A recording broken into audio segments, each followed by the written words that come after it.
Every smart ultrasonic cool mist humidifier comes with the option to connect to Amazon Alexa. When you get started, turn on Bluetooth and make sure your phone is not connected to any other devices.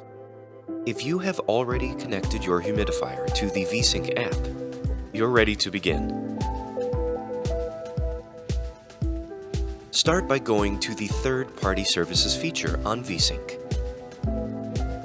Tap the Alexa icon. VeSync will ask you to connect your humidifier. This will take you to the Alexa app. Once you're there, you can link VeSync with Alexa. Once the process is complete, voice control will be just a breath away.